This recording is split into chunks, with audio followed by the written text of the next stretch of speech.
अनेकांच्या पोटातील ओठावर येणाऱ्या गुपितांची बिनधास्त मांडणी करणारं बातमीपत्र। अजित पवार यांचं वक्तव्य भयानक आहे। जितेंद्र आव्हाडांच्या वक्तव्याचं मी समर्थन करतो। ज्यांनी समाजात राजकारणात मोठं स्थान दिलं त्यांच्याबद्दल असं बोलणं अयोग्य आहे। अजित पवार यांनी या स्तरावर जाऊन वक्तव्य करणं चुकीचं आहे। राजकारणासाठी खालच्या स्तरावर जाणं महाराष्ट्रातील जनतेला हे वक्तव्य आवडणार नाही। ते वडिलांसारखे आहेत। त्यांनी राजकारणात स्थान निर्माण करून दिलं, त्यांच्यावर असं वक्तव्य करणं चुकीचं आहे। सत्ताधारी पक्षात गँगवार सुरू आहे। महाराष्ट्राने गुंडशाही राज्य कधी पाहिलं नव्हतं। सत्ताधारी आपसात भांडतायत, कोणाच्या अंकुश आहे की नाही, कायदा सुव्यवस्था बिघडली, पोलीस स्टेशनला जाऊन गोळीबार करणं हे पोषक वातावरण नाही। यावर गंभीरपणे सत्ताधाऱ्यांनी विचार करावा। ओबीसी समाजावर अन्याय होणार नाही अशी भावना ओबीसी समाजातील जातीत आहे। ओबीसी समाजात भीती आहे, आरक्षण कमी होणार या भीतीपोटी राज्य सरकारने विचार करावा।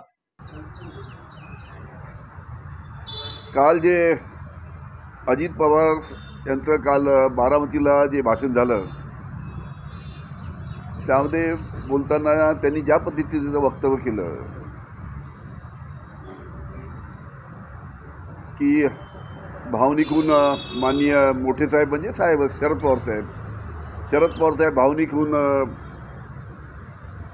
तुम्हाला आवाहन करतील आणि सर्वात धक्कादायक म्हणजे शेवटची निवडणूक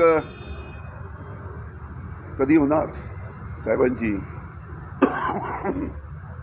शेवटची निवडणूक कधी होणार अशा पद्धतीचं सुद्धा वक्तव्य केलं। अतिशय दुर्दैवी आहे की अशा पद्धतीचं वक्तव्य म्हणजे साहेबांची शेवटची निवडणूक केव्हा होणार याचा अर्थ तुम्हाला लक्षात आला असेल काय तर अतिशय धक्कादायक असं विधान आहे। काल जिथे